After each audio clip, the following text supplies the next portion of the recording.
I think these canned peaches are expired. Mm-hmm.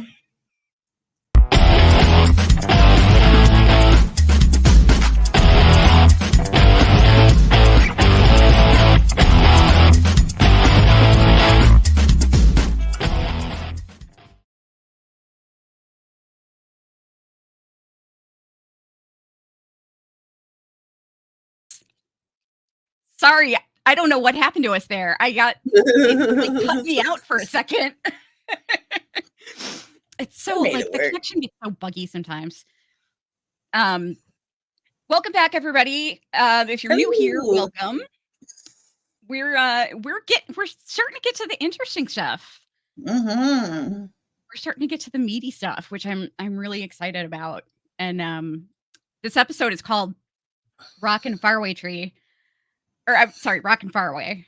And like the tree, these trees are kind of the most interesting part of the whole show. Yeah. They're a very neat wrinkle. Yeah. So I'm excited. I'm excited to talk about it. But so to sum up what happens in this episode, a little brief synopsis. Julie's making a new squad and having a blast while her parents are basically just, reminding each other why they wanted to get divorced. And Ethan and Victor are on a buddy comedy adventure, but with more trees and a little less logic. You've also got road trip. Yeah. And then there's Father Khatri, who's basically the world's worst motivational speaker. Yeah. Trying to pump Boyd up to be the next big thing in leadership. And Sara gets another creepy do this or else message on her arm, telling her something really scary. And I have some thoughts on this that I want to share that are spoilery that we can share at the end of the episode. For sure. Because it's not my theory. It's a theory that I heard, and it makes total sense about why she was getting this message. Mm-hmm. But yeah. Let's get started. As you can see, I got my canned peaches. Mm-hmm. Celebration of Victor. I totally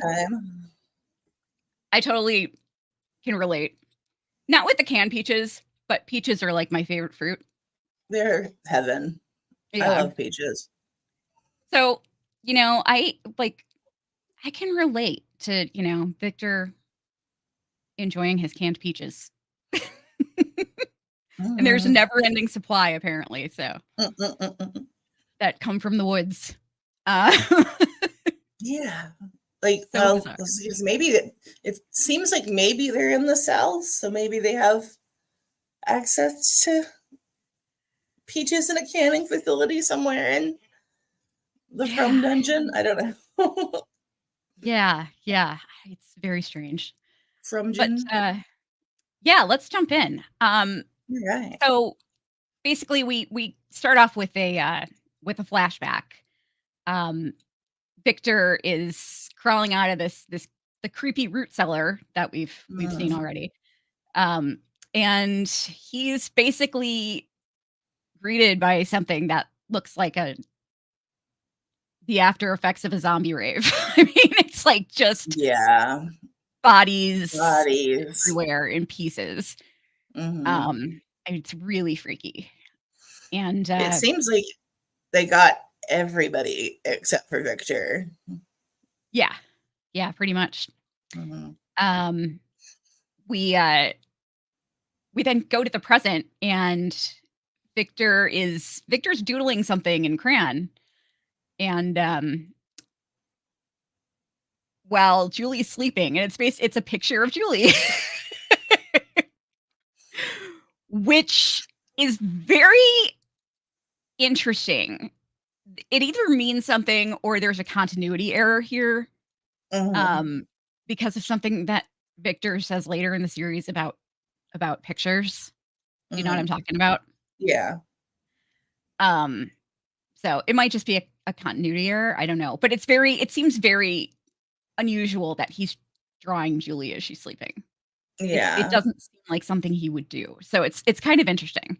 It was Um, definitely odd, and I wondered why no one said anything to him yeah, because they're not the only ones around. Like, wouldn't anyone be like, "Hey, Victor, that might come off a little creepy. creepy," doodling a teenage child while she's sleeping, but whatever. Oh my god. Yeah, it was really creepy. I love Victor, but yeah, I do too. I mean, he didn't mean any harm, but oh yeah, this was a total creep moment.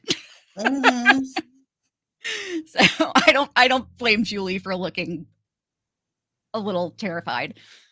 Yeah, understandable reaction, which is rare from Julie. Yeah, I mean, she wakes up and she basically looks like she saw a ghost doing the Macarena, you know? Like like, what the fuck is happening? Um, but, he asks her if she's ever had a dream that felt so real that it might have actually happened, and she's just like, "What the fuck is going on here? I did not RSVP to this weird party." Um, he hands her the picture, and he, like she's just looking extremely confused.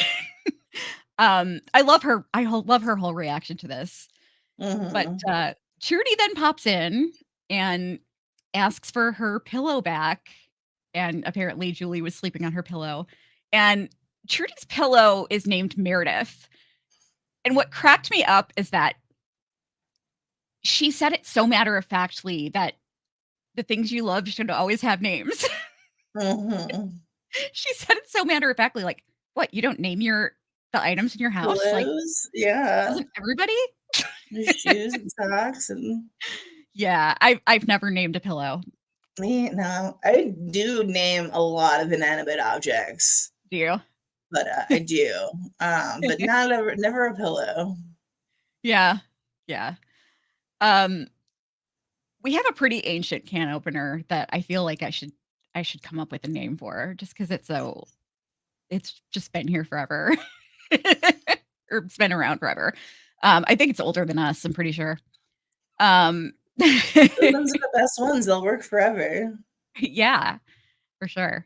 Um, but, Julie's like, "Hey, I have a shirt just like that." And Trudy's like, "Oh yeah, I got it from your suitcase." She's like, I took it out of your suitcase. It's yeah, yeah, yeah. real chill. God, the girl just cannot keep her hands off of shit. Mm-mm. Um, but so Boyd is this cracked me up. So Boyd is like, you know, hauling wood around. And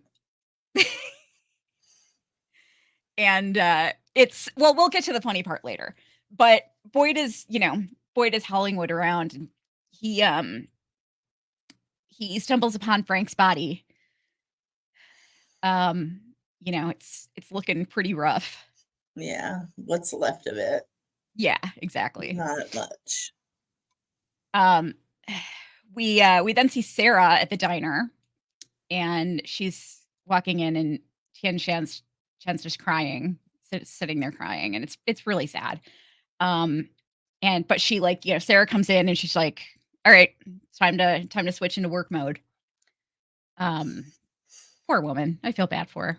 I feel like it speaks a lot to how intense this power is that is speaking to Sara or controlling Sara because she like truly does care for them and like it's like feels awful about it, you know.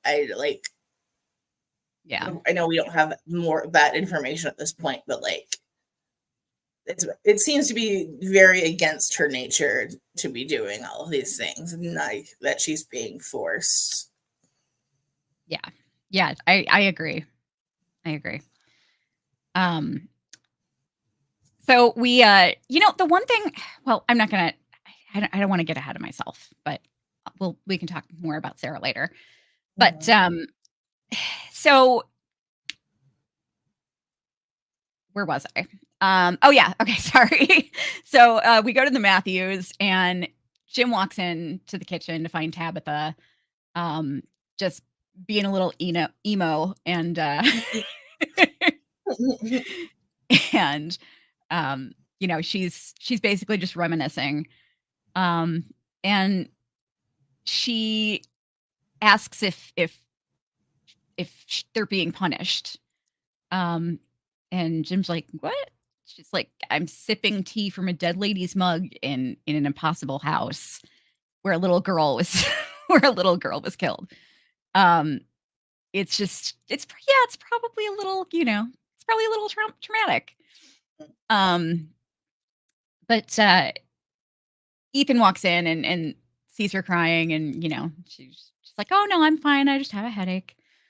Um, but Jim suggests that they go to the diner and get some pancakes, but Tabitha decides to stay home.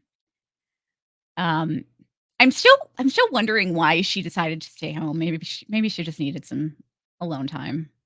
I think she knew she was going to go visit Sara and didn't want to bring Jim. Gotcha. Yeah. Or not Sara, Julie. Julie. Yeah. Yeah. That makes sense. That's my theory. So anyway, Boyd is dealing with Frank's body, and he's wheeling the wheelbarrow. This was so hilarious. Ethan's like, "You need help?" Boyd's like, "I'm just bringing some supplies to the church." And Ethan's like, "You need help with that?" Ethan on his crutch. Ethan on a crutch, yeah. I could just imagine his reaction. Like, if Boyd had said, "Sure, yeah, why don't you come over and help?" And he's like, "Why are there body parts in here?" What the fuck? Him covering to make sure Ethan couldn't see it was really, the whole interaction was very sweet for what was going on. Yeah. Yeah, for sure. But we at the diner, the one of the jukeboxes goes off, and like like we see plenty of times throughout the series. Still really curious about that, because it's something that nobody really seems to pay attention to. Like, everyone's just like, "Oh yeah, kind of does that," and it's like, "Okay, cool." But yeah, so Jim and Ethan come in, and Sarah's super sweet and welcoming, and Ethan says he wants pancakes, and Sarah's like, "Sure, like, I'm sure Mrs. Lou can whip up some pancakes for you." And geez, does she ever? Oh my God. That's my name. Those are the most beautiful pancakes Yes. I've ever seen. Yeah. They look so good. And I don't know if you've ever worked in TV, but making the food on TV look good is work. Yeah, I'm sure. Those were beautiful pancakes. Yeah, they were. So Boyd brings Frank's body to the church, and Khatri asks Boyd if he's coming to the service, and he's like, "Yeah, you wanted this guy dead, remember?"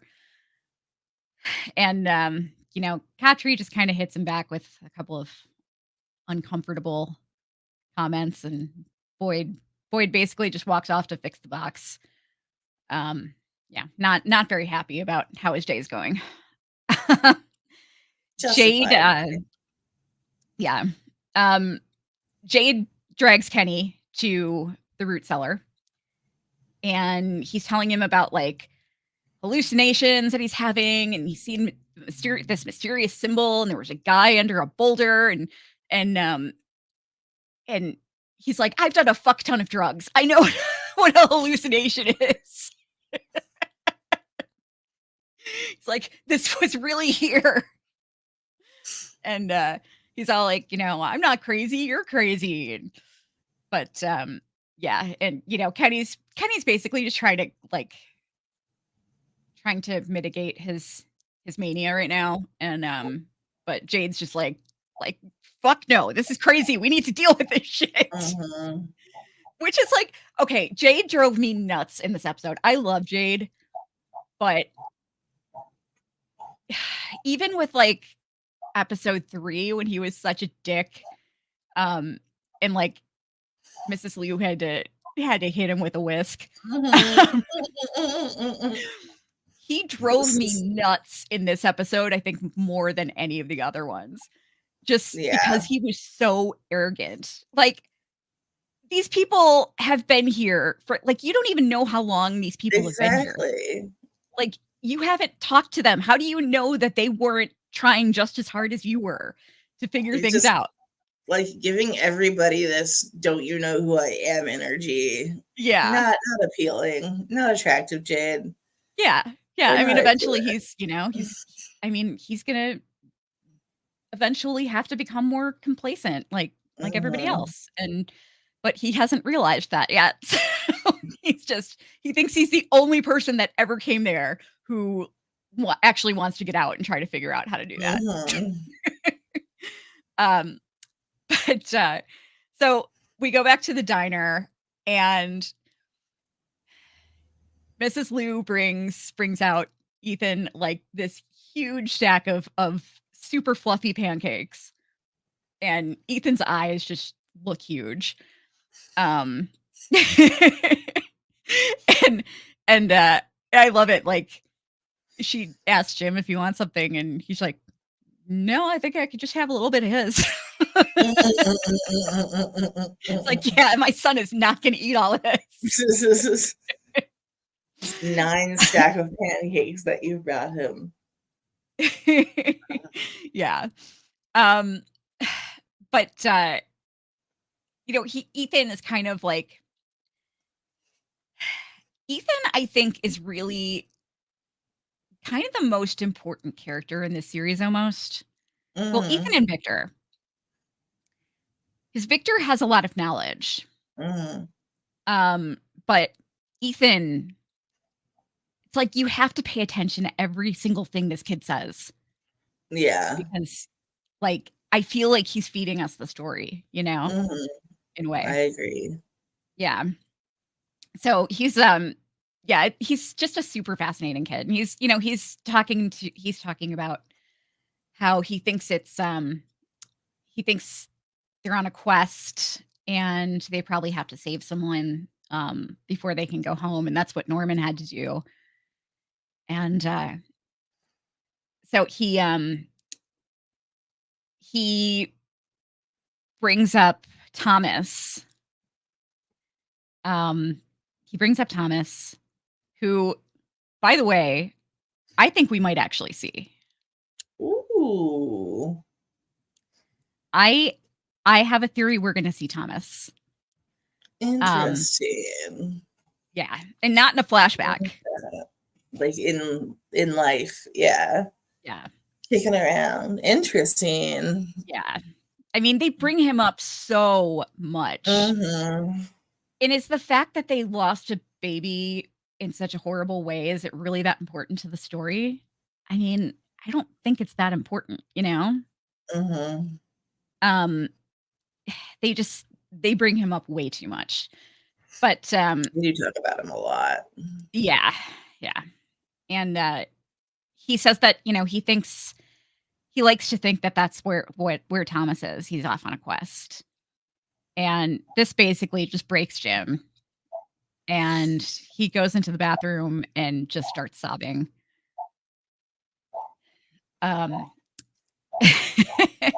It's so while he's in the bathroom, Victor comes by, and it's so funny. I lost you for a second. There you go. Oh, sorry. It's so funny because, like, you're good. You just cut out for a second. Oh, okay, gotcha. No, it's funny because Victor is like, we don't know that much about him at this point, and it's like we're trying to figure out what the hell this guy's deal is. And he's drawing a picture of Julie while she's asleep, and he's like, making friends with this little kid. Like,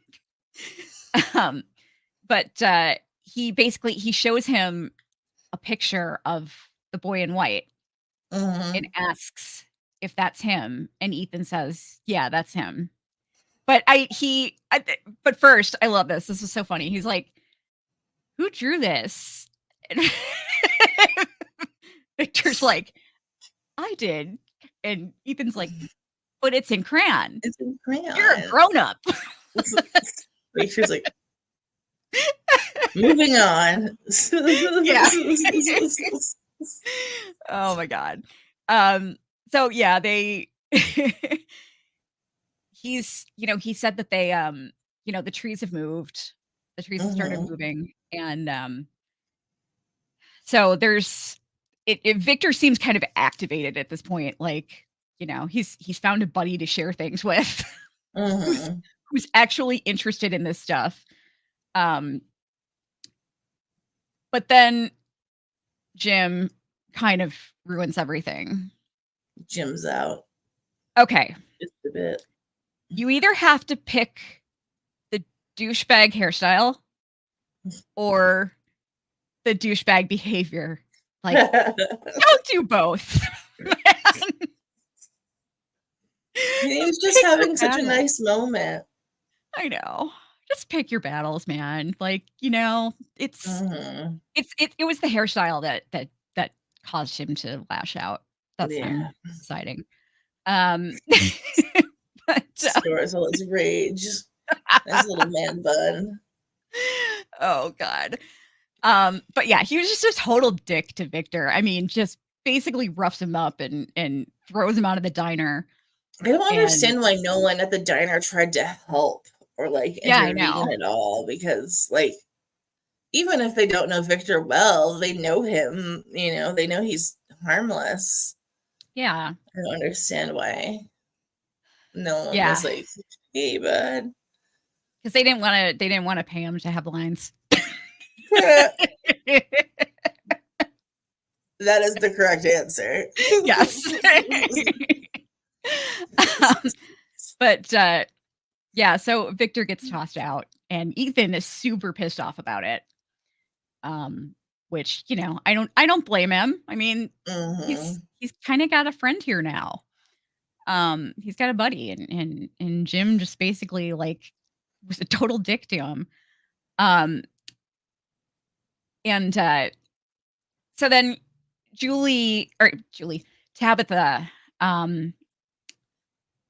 Tabitha is at home, and she's unpacking, and she finds a sweater of Julie's, and she decides to take it over to Colony House. So Julie's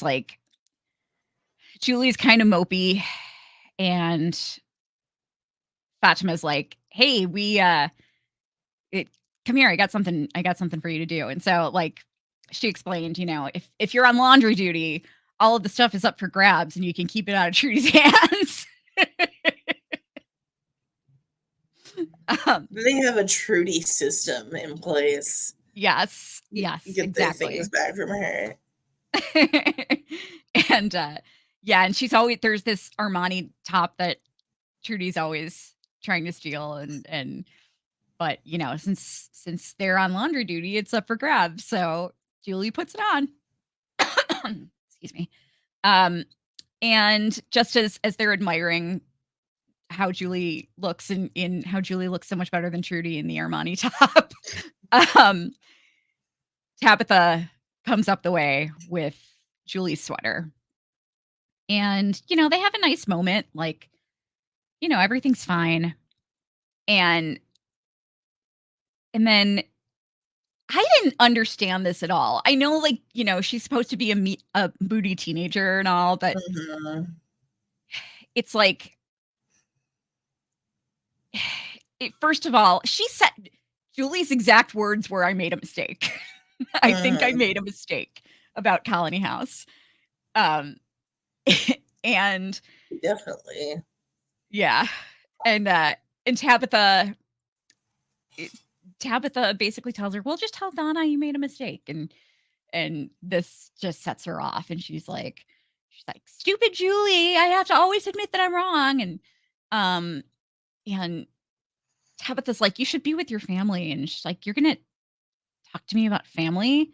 And this is where we find out that Jim and Tabitha were about to get a divorce. Mm-hmm. Um, and I don't know if they were.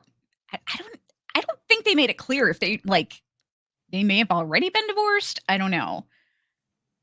I don't think so. I think they were just like starting. Well, yeah, because they would have had to go through like custody and Yeah. everything. Yeah. So they were just in the process. But yeah, Julie tells her she knows about the divorce and that they were basically just on one last hurrah before before they they Mm-hmm. before they let him down. And Tabitha's like, "Your father and I love you and Ethan very much." And like this was super puzzling. She's like, Yeah. Thomas is dead. You have 2 other kids. Why aren't we enough for you? I'm like, when did Tabitha treat you like Listen. Yeah. Yeah, like as far as I've seen, Tabitha's a great mom, you know? Did not do much for my ability to build empathy for Julie, which was slowly starting to happen. Yeah. And then like your mom lost a kid 14 months ago and you're going to complain that you're not getting enough attention. Like, give her a break. I know she's moody teen, but like that's intense. Like, give her a rest. Yeah. That's a lot to go through. Yeah, for sure. So she just, she runs crying and back into the house, and Fatima just walks over and takes a sweater and tells Tabitha that she'll make sure that she gets it. And that's the halfway point. Yeah. So we have Kenny taking Jade over to their sheriff's station. There's a big pin board behind the desk with a map with all the pins of the locations of where every different person was coming from as they arrived in FROMville. He basically is explaining to Jade, this person's from here, this person was from here, and they all saw the tree. We all ended up here. And Jade's insisting that that's impossible, and he doesn't believe in impossible things. And Kenny's telling him, like, you have to accept it. If you don't accept it, it will overtake you. Like, we've seen it happen. It will break you. It's not just the monsters that you need to worry about, but it's the depression. It's the, overwhelmingness of the impossibility, basically. And in that moment, the radio in the sheriff's station goes off, and Kenny, that happens sometimes, but gets Jade really excited. He snatches all the equipment and takes off on a Jade quest. Yeah. Yeah, which I like. God, this is the scene that really drove me nuts, where he drove me nuts the most, I think. Like, dude, everybody's been through this, man. You're not the first one to show up in FROMville. I mean, the fact that, like, Victor's been, I know he doesn't know a lot about all the residents yet, but Victor's been there his whole life. You think no one else has been trying to get out this whole time? Yeah. They've all just been sitting there waiting for you to come rescue them.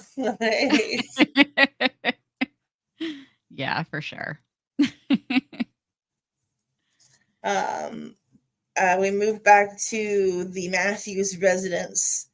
Jim and Tabby are sitting on the porch talking about their day. Jim explains why Ethan's mad at him, and Tabby lets Jim know that Julie is aware that they're planning to get divorced. She also lets Jim know that his constant positivity is kind of being a drain on everyone, and like no one really feels like they can live up to his expectations, I guess, of everything's gonna be fine, we're gonna get through it. She's like, just admit that you're struggling a little bit, it will make us all feel better. Yeah. Which, yeah, seemingly good advice. Yeah. I mean, if he's in deep denial, like I think he just doesn't want to show that he's worried, but like if he were in deep denial, I mean, I don't think that's going to change, you know? Absolutely. Yeah.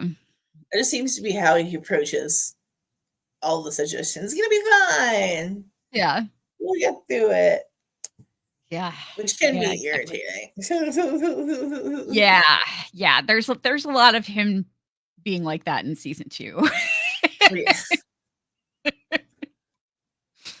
God. While Jim and Tabby are talking outside, Victor sneaks around the side and knocks on the kitchen window. He asks for Ethan to come on a quest with him to go see the boy in white. Sorry, my notes got all wet. Now they're hard to read. Oh, no worries. I just kept thinking, like, Victor, what the hell are you doing? Like, Ethan's father just practically picked you up by your, by your pants and shirt and tossed you out the diner. I'm guessing that for an extended period of time, probably the boy in white was the only other entity around while Victor was there. So him disappearing and this is like the first he's heard of him being back is just like too intriguing for him to pass up. Like, yeah, I don't know. That's the only thing I can think of. Like,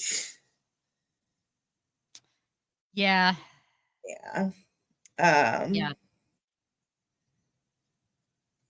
He also takes Ethan's crutch and gets him a nice walking stick. He I says don't know what that that's was much all better about. for a quest. I feel like that has to mean something because Ethan's like, "Don't you need one?" And he's like, "Oh no, I've got my lunchbox." So like they each have their questing item, and Yeah. they're I wonder. there. Like, I don't know what that was all about. It was so weird. Yeah, it was strange, but I felt like it might be important just because they each needed their own.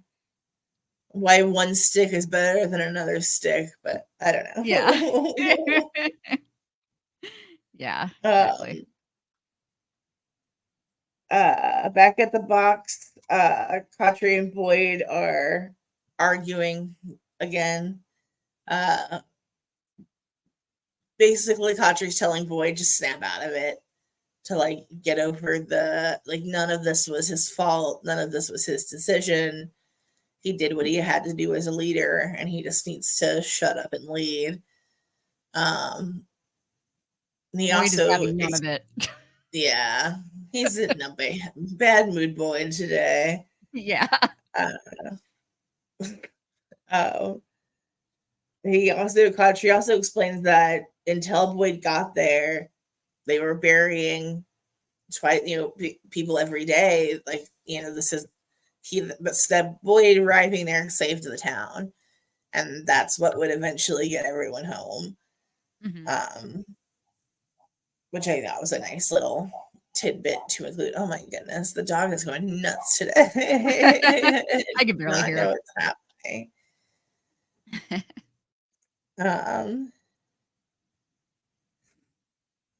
Victor and Ethan are walking through the woods discussing the boy in white. Victor says that he saw him for the first time the last time that the two cars came, and he was like, not your two cars, but a different two cars. So Apparently that's happened before, but a long time ago. Don't have an exact pinpoint on when. Yeah.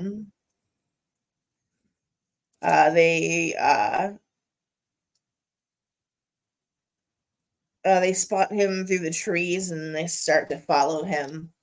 And it's around this point that Tabby and Jim realize that Ethan's missing. They find his crutch out in the backyard and both immediately, start to panic and follow after them into the woods. Victor finds a faraway tree. It's our first sighting of a faraway tree, which is really cool. And he explains to Ethan how they work.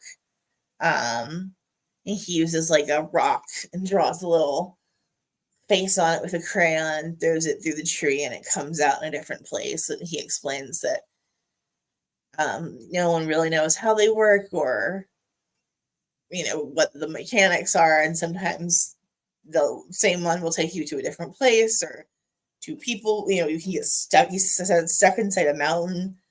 Yeah, that would suck. Yeah, that would suck. You're stuck like at the top of Mount Everest or something. Yeah. Shit. Seems risky. Yeah. Or what if it sends you into somebody's bedroom while they're like getting it on? That would be really awkward. The X-rated faraway tree. Oh man. It seems to either put you somewhere super helpful or somewhere horrifying. And those are the only two options. Yeah.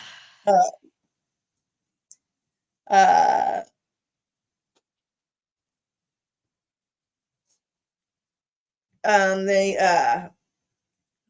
start hearing dogs bark in the distance after this has happened, and Victor has a flashback to the moment that we saw at the beginning of the episode where all the bodies are laying around, and he sees the boy in white kind of call the dogs, and he follows them, and he just kind of like is riding the lone merry-go-round there and kind of waving to Victor. I guess to signify that he's friendly. That whole thing was very creepy. But yeah, he continues hearing the dogs barking back out in the real world, and they start to appear around the forest around the same time that Jim and Tabby discover where they are. Victor, I guess not really having any other options and being worried they're going to be attacked by the dogs, pulls a gun out of his lunchbox, which was the last thing that I would have thought he was going to have in there. Yeah. And just fires once into the air. Yeah. That's my next band, Lunchbox Gun. Lunchbox Gun. That's a good band name. Disco Lunchbox Gun.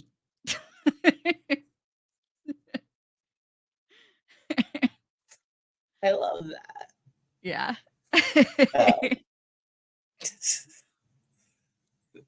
Victor fires once into the air and scares the dogs off, and also lets them, Jim and Tabby, see where they are. Now, you know Jim what stood out, like, I keep thinking about this scene a lot. Mm-hmm. Because we've seen that, I don't know if it's a German Shepherd or that other breed that looks like a German Shepherd that cops use. I'm totally forgetting the name of the breed right now. I'm drawing a blank. I know what you're talking about. Yeah, I think it begins with a B, I want to say. God, I don't know why. Right. Yeah, I can't remember. That's what Dog was on Walking Dead. Yeah, exactly. That's what I think. Oh my God, he just died. I know. So sad. Real sad. Yeah. Real sad. Anyway, sorry. No, so Or went out for dog. yeah. But yeah, we see that dog like in pictures, and we see him quite a bit. But there's this other dog, like we see him here, or her. I don't know if it's a boy or girl. We see this dog here, like in this episode, and I think we see them maybe one other time. So I'm like, what's the deal with this dog? I mean, I don't think I've seen it in any pictures. Like the other one, yeah, that's we've seen that one. We've seen that dog plenty of times, but yeah, this other dog, the one with the the one that doesn't look like a German Shepherd. Yeah, I don't know what the deal is with that dog. No clue. Not sure. Yeah. Belgian Malinois. Yes, that's it. Thank you. Wild Martin. Thank you, Wild Martin. I was going nuts. All right. That makes sense. So Jim gets real threatening with Victor. He's pretty upset about the whole situation, but Ethan basically insists that he leave him alone, which good on Ethan for handling his dad's temper. Oh, God. Yeah. We move back to town, and Jim approaches Boyd and asks him to do something about Victor, to keep Victor away from his family. And he first basically says Victor lives at Colony House. That's, you got to deal with Donna. But then he lets Boyd know that Victor has a gun in his lunchbox, which apparently no one knew. Yeah. So Boyd says that he'd handle it. And he also apologizes for how stressful everything's been since they've arrived and how little time they've had to talk, and invites them to go have dinner later at the diner.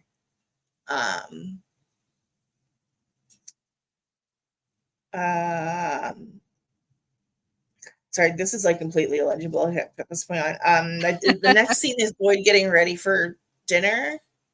Oh, yeah. It's like a quick scene in his bathroom mirror, and he's like getting dressed and just screams for a minute, which like relatable. I like to think that this is a daily ritual for him. Yeah. Like, he gets ready for the day and just screams into his mirror. What has daily scream time? Yeah. I get that. I have that. Everyone needs to deal with it somehow. Every once in a while. Yeah. I mean, you figure like the guy feels a lot of pressure to hold it all together, and so yeah, he could use a little scream therapy. Absolutely. Absolutely.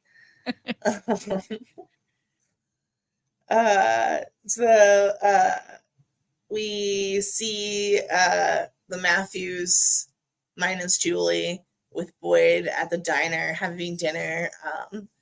They're getting the VIP treatment, as Ethan is very excited to let everyone know. Sara asks Ethan to come and help her bring the rest of the food over, even though their table is laden with food. I'm not sure what more they're, I guess, getting everything on the menu tonight. But nothing has calories in FROMville. Fair. That's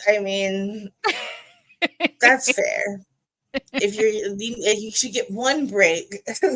Yeah. So you just have to keep eating so you don't get like malnourished. Exactly.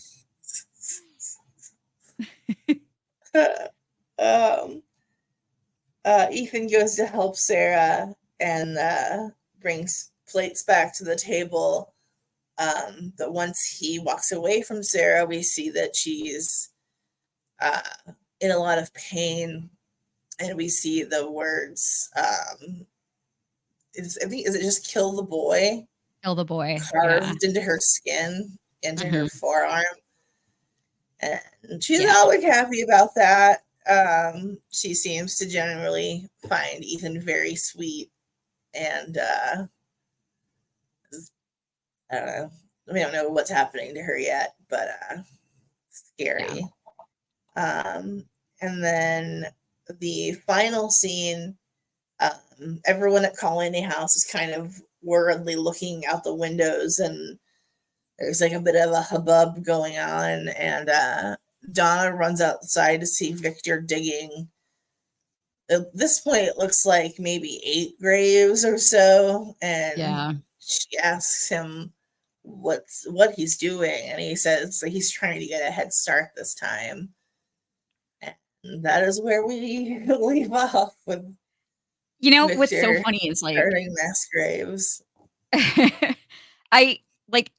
I don't know if it was just a coincidence or if they were inspired by The Walking Dead, but I just like that's all I could think about was the scene in season 1 of The Walking Dead where they're at the quarry still and Jim starts digging all those graves.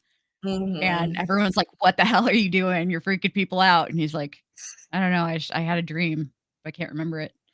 And, and then the next day, like the zombies run through the camp and he's like, okay, I remember my dream now. So yeah, that was interesting. I hadn't thought about that parallel, but that's on point. Yeah. Yeah, so okay, we're gonna get a little spoilery here. So this is your warning right now to switch off if you don't want to be spoiled on anything for the rest of the season. But so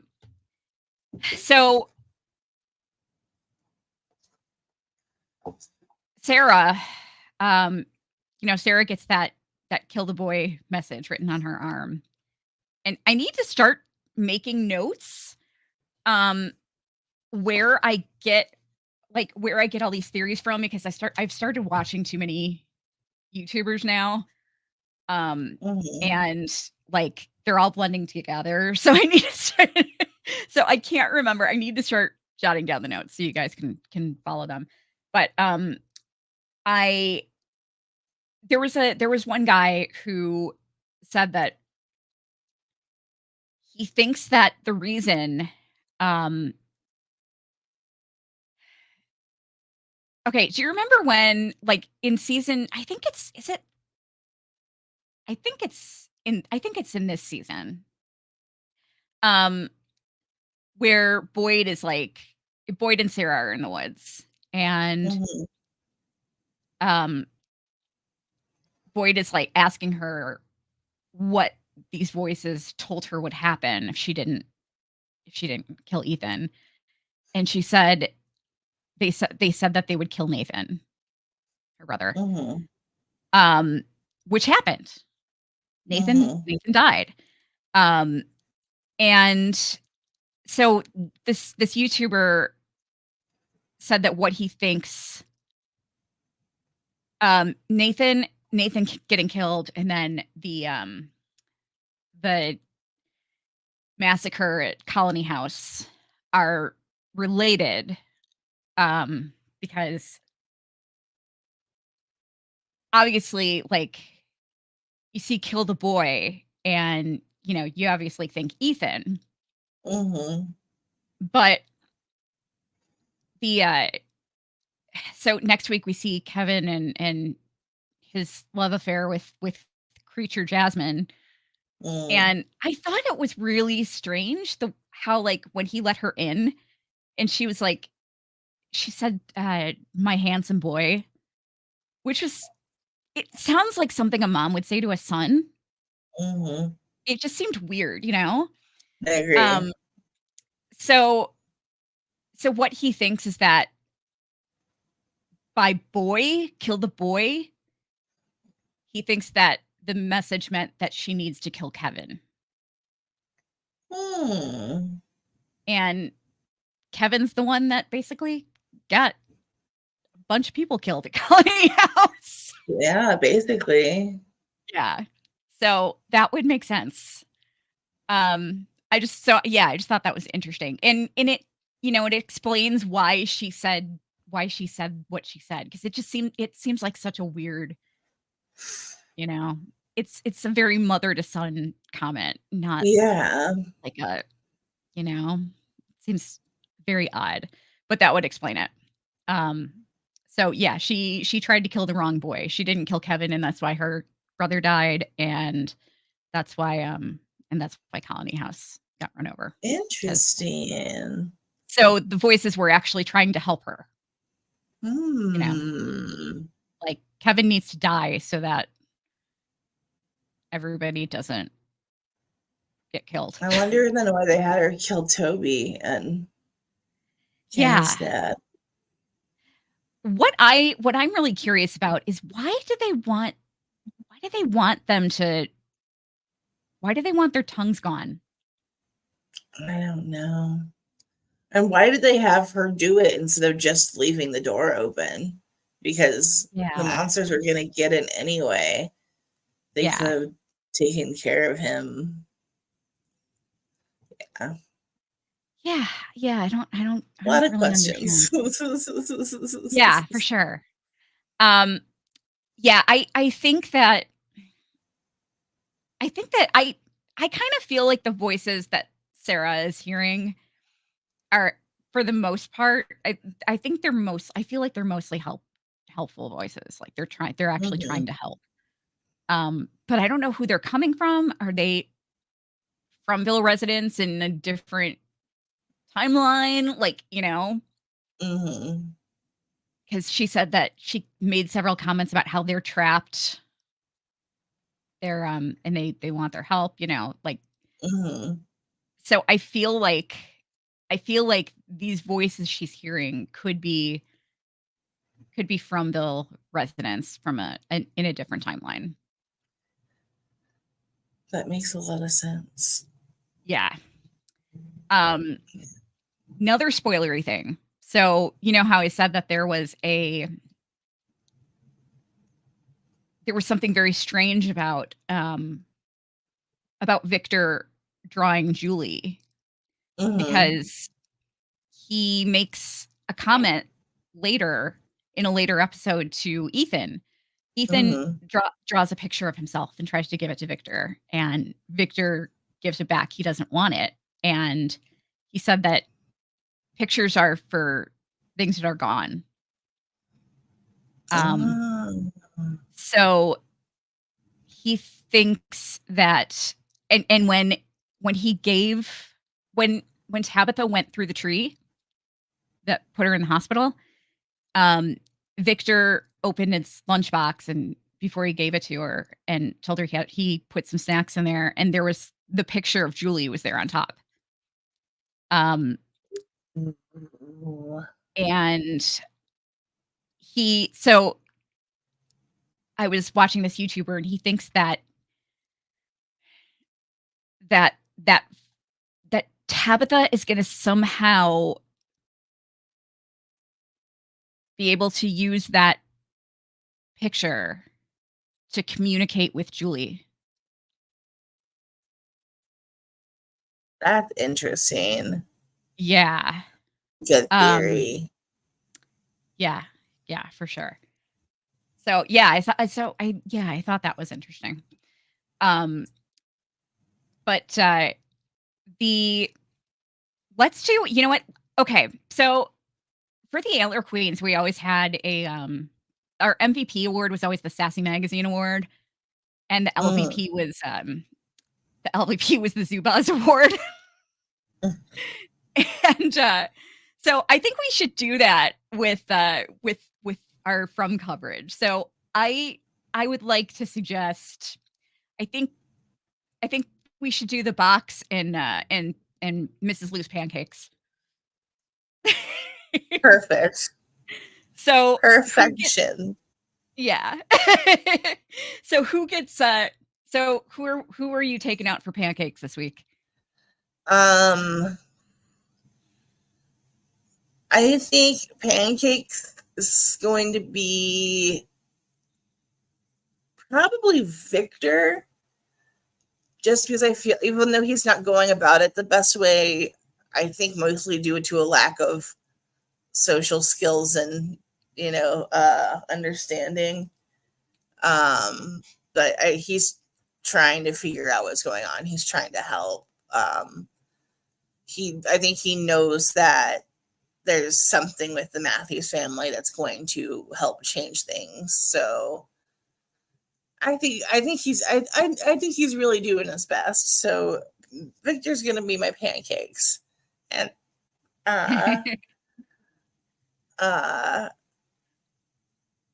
this week Jade goes in the box. We'll change later, but he's such a pain in this episode. Yeah, for sure. I think Fatima's getting my pancakes this week. Just because She was my second pick. Yeah. Just, she was just so helpful with Julie, and it was just she helped her out and kind of, made her feel better about things. Oh, I missed the scene where they put Julie in their room. Oh yeah, that's right. Oh my gosh. Totally. That was really sweet. Yeah. That was really sweet. Fatima and Ellis are just angels. Like they're just very kind people. Yeah, they're just so wonderful. Yeah, like Julie was over the moon because she got they fixed up the bed for her in Ellis's room and gave her curtains for privacy, and she was just over the moon about it. She was so happy. Yeah. So that was really sweet. So so actually I'd say it would have to be Fatima and Ellis together.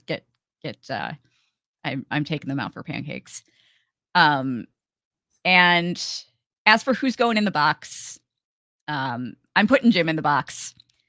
Yeah. Not just because he was such a dick to Victor, but Mrs. Liu brought them these beautiful, perfect, wonderful looking pancakes. And they just went uneaten. He walked out on the pancakes. Didn't even box them up. Yeah. That's unacceptable. That's unacceptable. Uncool. Jim needs to go in the box for that. Yeah. But yeah, let's get to let's look at some of these comments. Hang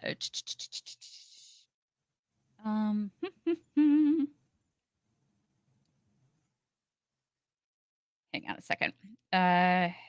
Oh, yeah, I made a note here.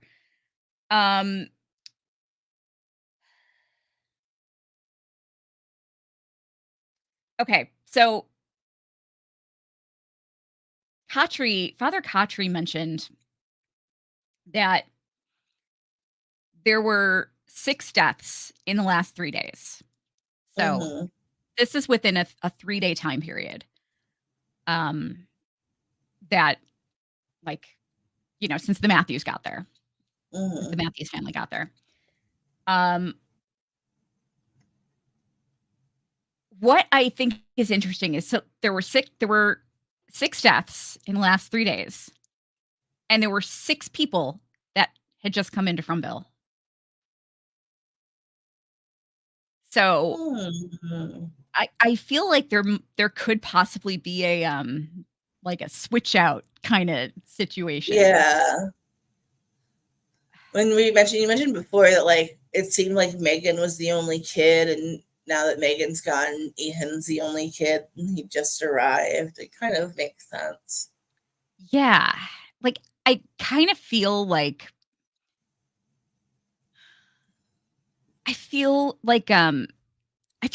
all these people that we see die in the show, I feel like they might not actually be dead.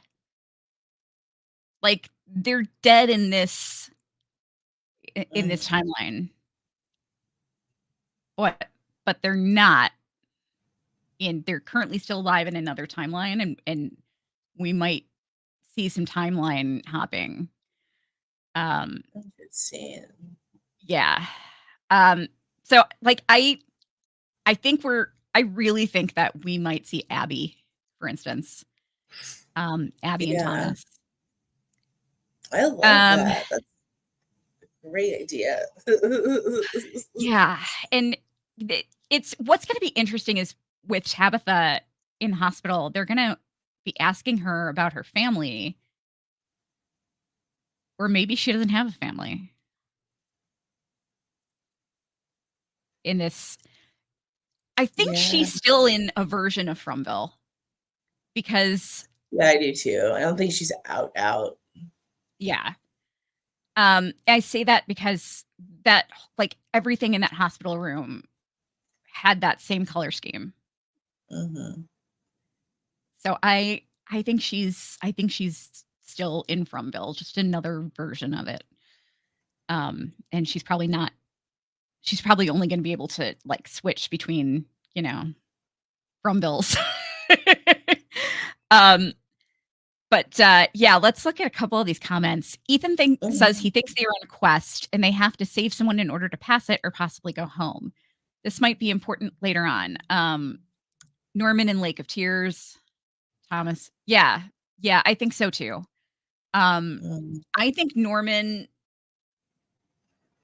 is I think that they want us to remember who Norman is. Like I think Norman's gonna come up again. I want to know Charlie the drag queen's backstory and the Armani left on the clothesline, right? The dogs in FROMville never age. The one dog seems to be about the same when Victor was a kid and in the present time. Well, I don't know if they're actually dogs. Like, I feel like they're some kind of shapeshifters. Mm-hmm. You know? Hellhounds or something spooky. Yeah, I don't think I can't imagine that they're actually dogs. What's controlling Sara? Do we find out later? I can't remember. No. We still haven't really gotten any answers on that. What's making the tabletop jukeboxes go off? Yeah, exactly. Like nobody seems to care about it. I think there are the ones that were controlled by phone operators in the day. You would put in the number and it would signal the phone operator to play. Oh, interesting. Huh. How long was Victor? I wonder how long Victor was alone, or was the boy in white there too? Yeah, I would like to know that because he didn't really specify like, how much the boy in white hung around there. Ethan is the only one that isn't oddly aggressive to Victor. Yeah, I mean, Tabitha is a little aggressive in a different way. Like she's pushy with him. But I don't think she's like aggressive in a mean way. But oh yeah, or belittling to Victor. Victor probably has a lot to say. Victor seems like he never matured because of being alone and no one really helps him. They just push him around and call him a freak. Yeah, I feel bad for him. Julie didn't get to make any death puppet jokes to Ethan anymore. It makes the jokes in the pilot Julie makes to Ethan really morbid. What a brat. Right? It's so much worse. Yeah. Julie just wants to be with the hot people of Colony House. Who wouldn't? That's what I'm saying. She like wormed her way into that bedroom so quick. Yeah, exactly. I'm sure a lot of people would. I'm sure a lot of people would not mind sharing a bedroom with Ellis. I think Victor has a gun for self-defense since everyone treats him back. Yeah, I'm kind of wondering about that. Any theories on the faraway trees? Any logic mapping ideas? I think they're really like just portals to another timeline. Like I think you can travel back in time. I think you can travel to the future probably. And to completely different places. So yeah, it's interesting. I don't know.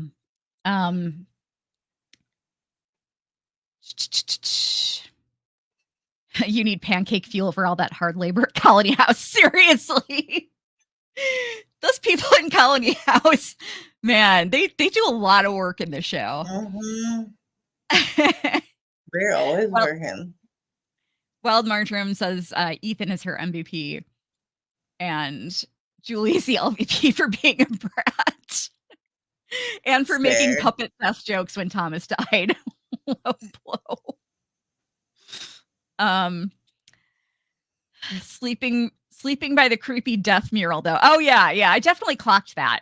It's really kind of strange. It's Ellis's pictures are something else that I think we need to pay attention to, because there's some interesting stuff happening in there. Yeah. Oh yeah, Jim was supposed to get Tabby breakfast too. Yeah, he was supposed to bring food back for her. So yeah, sorry, Jim. You're in the box, and we're gonna resurrect you and put you back in the box. You didn't even get to have a chance to try the pancakes. Yes, exactly. Crime. A crime. Oh man. Oh God. I just can't with Jim. Like, I love the actor. I think the actor's fantastic. Man, that character annoys me.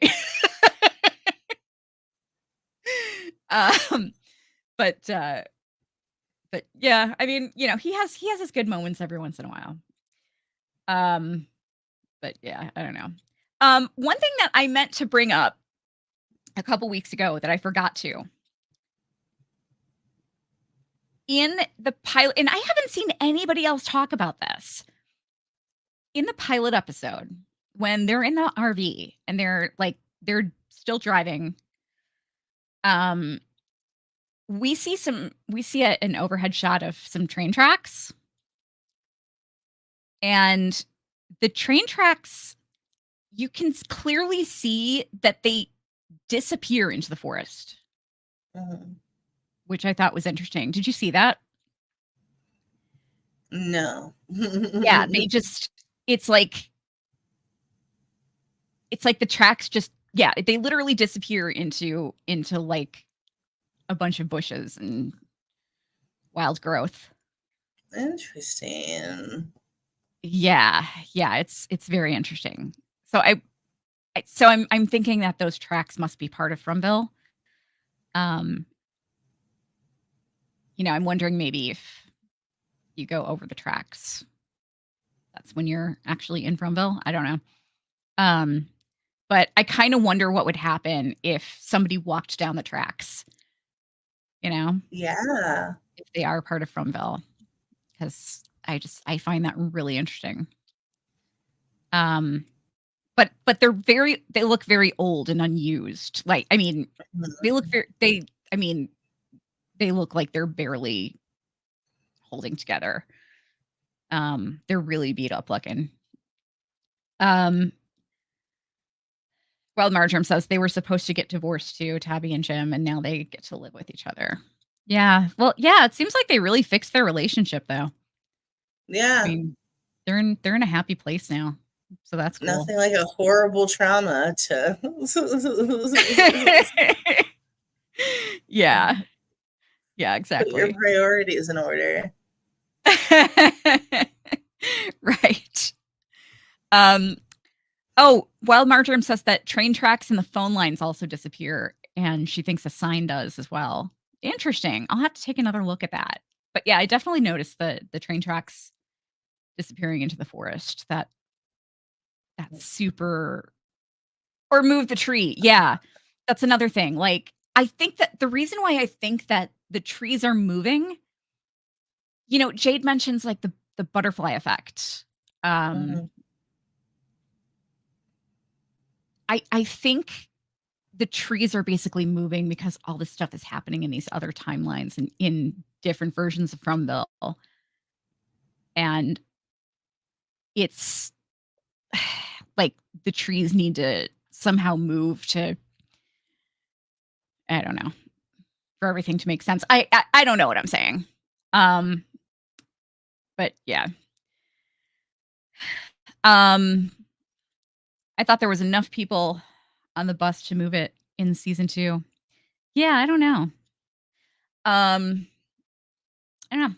All right. Well, we're we're always kind of going nuts theorizing over the show. Like, I have it on constantly, like, just in the background, and I'm just, like, looking for shit.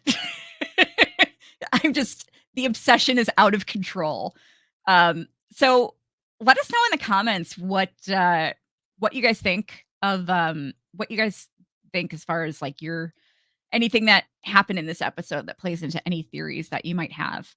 Um, whether it's about, like, Victor's pictures um, or the faraway trees or yeah, just let us know what you're predicting or, what you're theorizing. Um, I I will tell you, I